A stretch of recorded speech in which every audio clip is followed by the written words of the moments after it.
We knew that Ternus was the heir apparent. We just didn't know how quickly it was going to happen. But look, Tim Cook has turned 60, 65. He has had a great run in many respects at Apple. Yes, we've talked a lot about the fact that they are not as far along in the use of AI as they would like to be, as they should be, frankly, given who they are. That said, he is the person, he took the baton from Steve Jobs. He remains operationally, supply chain wise, a genius in terms of making sure that Apple has the components that it needs at the exact moment that it needs them.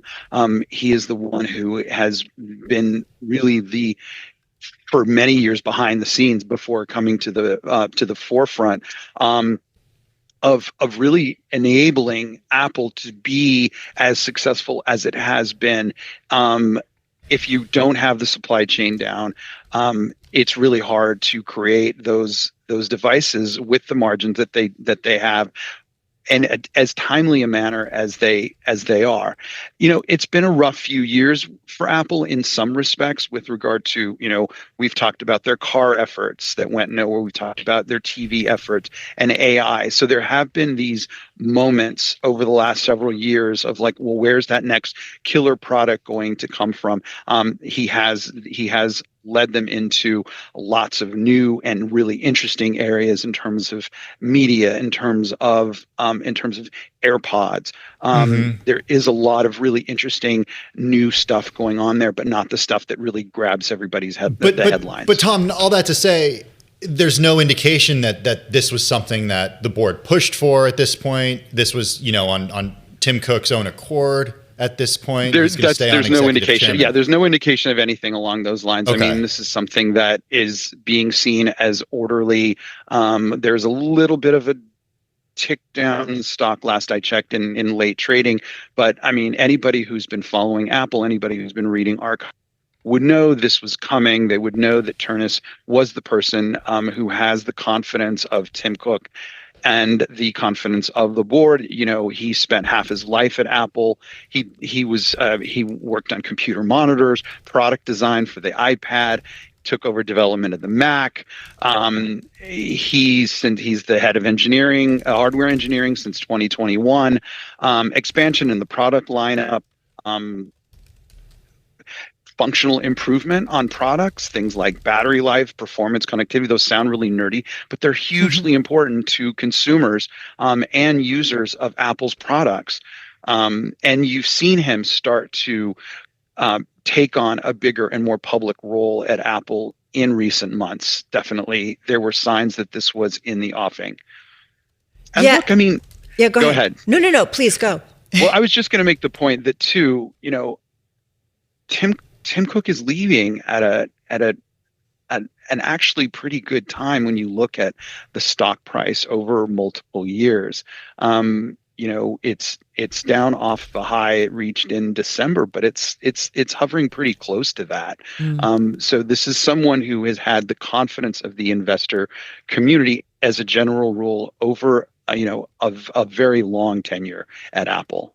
But to this point, Ternus has really stepped up, as Mark reported in his story about the heir apparent or possible heir apparent, where he named Ternus. He talked about when Apple held that event in New York earlier in March to announce the MacBook Neo. It was Ternus, not Cook, who did the big reveal. That's right. Right, and he was on GMA, Good Morning America. So he definitely has been taking a step forward here, Tom. Yep. Exactly. And they've been expanding his portfolio as well. Last year, got control of that secretive unit, developing robots. That's actually slated for release as early as next year. He's taking a bigger role in product marketing, as we've talked about. Even to the point of editing copy for the website is one of the anecdotes that Mark got into his story. So his profile has been rising, his portfolio has been broadening, and now he's going to be the guy starting in a few months.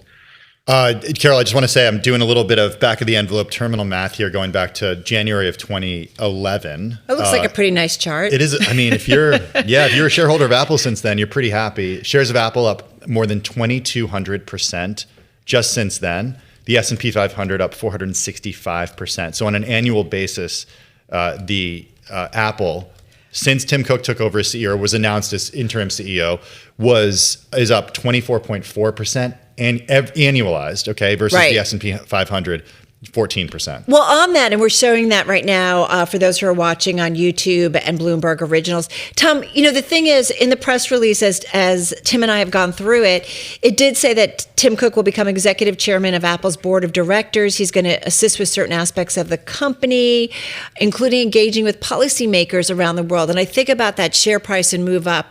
The Apple supply chain is renowned. And as you said, Tim Cook is the guy who knows this.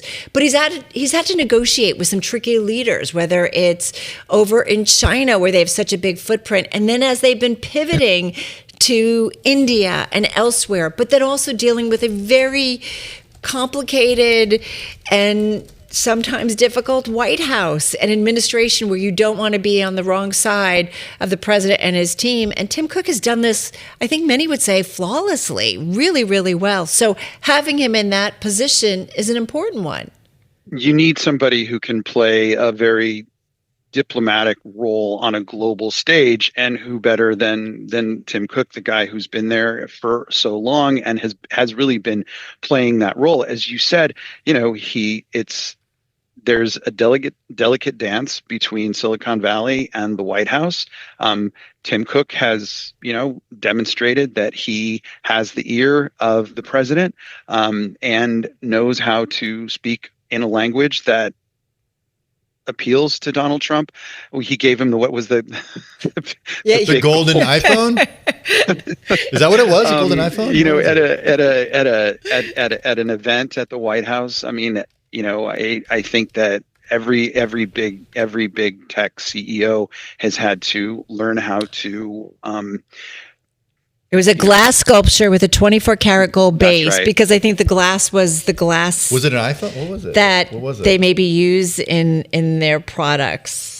Apple-shaped cutout engravings. The point being that it's whether it's flattery, whatever it is, that you need to know how to speak the language, kiss the ring, whatever metaphor you want to use. Mm-hmm. As you said, there's a very delicate balance that he's had to strike with regard to China and India, as we saw first during the pandemic, and then as the trade war really burst onto the scene in the last several years.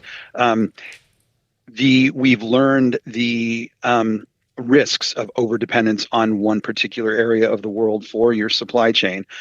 So Tim Cook has had to navigate and depend more on India, move more manufacturing, more production there. And at the same time, not go so swiftly, so quickly, and recklessly that you alienate China, which remains a big, important market. Now, there's also a great deal of competition, and competition has been really rising in China for the iPhone over the last several years. And you've seen this whole bunch of new